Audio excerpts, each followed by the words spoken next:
Bible prophecy is used in a sensationalist manner by many, which may have a certain simple instant gratification and wonder to begin with, but is quickly forgotten.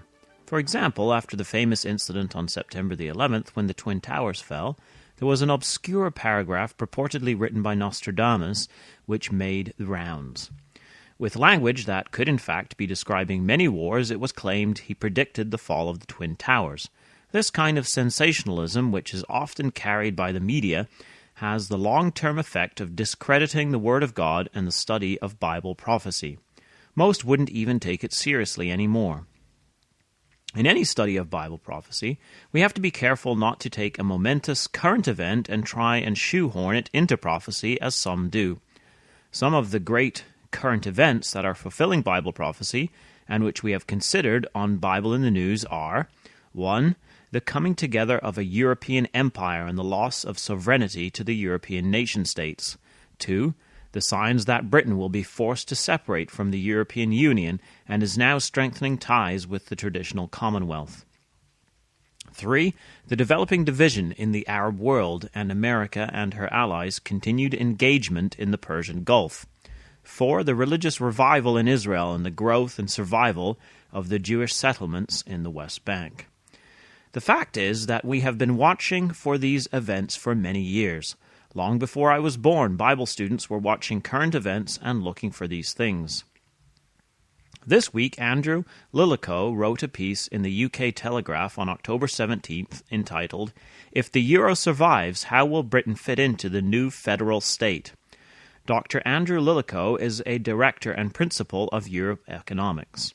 Andrew argues that the EU, as it currently exists, is a thing of the past. He wrote, "One possibility is that the EU disintegrates with the collapse of the euro, but let's assume the euro survives. In that case, the plan is for there to be an EU federation of nation-states built from the Eurozone and countries intending to join shortly. This is to have a common treasury, common foreign policy, police force, army, currency, legal identity, all the explicit paraphernalia of a state. It will be a confederate state rather than a centralized state like the UK or France, but it will be explicitly a state. This is no dreamy long-term goal. The plan is to have a new treaty on this ready, or perhaps even ratified, by 2014. Such an EU federation brings an end to the EU as we have known it." This is the direction that the EU is headed, and the situation is now becoming quite clear. A European empire is forming. Britain is beginning to look for trading partners and allies elsewhere out of necessity. As we look at these events, are we making something of this and trying to fit these things into Bible prophecy? Absolutely not. For many years, throughout the 70s, 80s, and 90s, the late Graham Pierce, a student of Bible prophecy, produced the Milestones to the Kingdom booklet once a year. Before and after the Second World War, he studied and wrote about Bible prophecy. Even when events seemed to be headed in the opposite direction, he stuck to the same lines. Here's what Graham Pierce wrote in Milestones in 1984. Events at the coming of Christ are portrayed in Daniel's prophecies and in the Revelation. Nebuchadnezzar's image in Daniel 2 belongs to the latter days. There is a God in heaven that revealeth secrets, and maketh known to the king Nebuchadnezzar what shall be in the latter days. Verse 28. This image is yet to be erected, and to be smitten on the feet by the stone power. Verse 34. The metal parts assembled as one image indicate Europe, USSR, and the Middle East, excluding Israel, Egypt, Sheba, and Dedan, are to be bound together into a vast confederacy. The iron clay feet and toes representing Europe in its final socialist Christian phase on which the image stands have yet to be formed. The Europe-led confederacy, represented by the image, is defeated at Armageddon at the hands of the stone power, with the result that the image disintegrates. The metal parts are broken to pieces together. Verse 35. The 10 toes are given special mention. They are kings or kingdoms at this time when the God of heaven sets up a kingdom which shall never be destroyed. Verse 44. By following through from Daniel to the Revelation, we deduce that the 10-toe kingdoms make the final opposition to Christ. They are the 10 horns that make war with the Lamb. There are several symbolic beasts in the Revelation describing the Roman power in various phases through history. The final beast is in Revelation 17. It is the scarlet-colored beast on which the harlot rides, with its 10 horns that make war with the Lamb. It is eventually cast into the lake of fire along with the false prophet, Revelation 19. The 10 horns of the Roman beast originated in the 5th century when various barbarian tribes invaded the Western Empire and then settled as part of the empire. This is the beast of the sea in Revelation 13, with further details revealed in Revelation 8, 7-11. We conclude that the 10-horned beast of chapter 17 is a modified form of the beast of the sea in chapter 13, and this directs our attention today to the countries of Western Europe. So we look for the unification of Western Europe to form this final beast on which the harlot rides. Back in history for a moment, the 10-horned beast of the sea, France and the Western Mediterranean countries, and the beast of the earth, Germany and centralized Europe, existed through many centuries.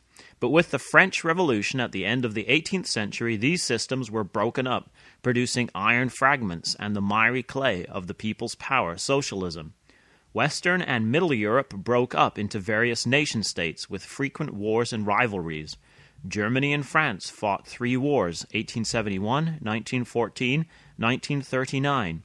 One could discern no 10-horned beast in this period. But after the Second World War, the situation changed.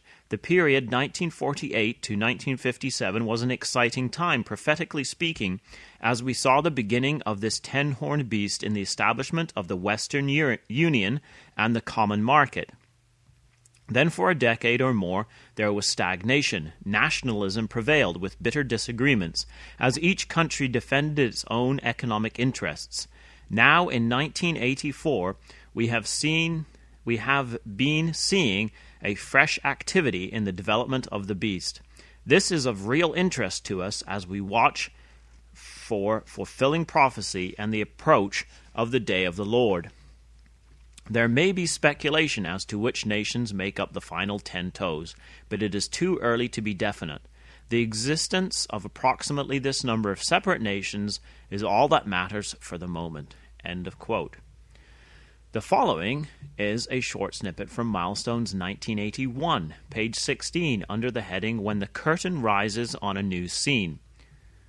Whether by absorption or dramatic takeover, when East and West Europe are bound together, the curtain will rise on a new scene. The beginning of the great image of Nebuchadnezzar will be in progress. The 4th beast of Daniel will be recreated, with its little horn of the papacy, speaking great things and preparing to challenge Christ and the saints. America will be separated. Britain will be isolated on the edge of a hostile continent. Events may move slowly or quickly, we do not know, but we shall have no excuse when the Master's coming has caught us as a thief in the night. In Milestones 1977, under the heading A Possible Religious Revival, Graham writes, one effect of Begin's premiership may be the turning of the nation from its socialist atheistic attitude back to a greater interest in the Jewish religion and the reading of the Scriptures. He then quotes the Jewish Observer. The government that has now been formed can give spiritual regeneration in Eretz Israel. The strengthening of ties between the nation and its country, the nation and its roots, is a golden opportunity. There's an opportunity for a kind of spiritual flowering that can lead both Jews here and Jews throughout the world again to look to Israel and its redemption.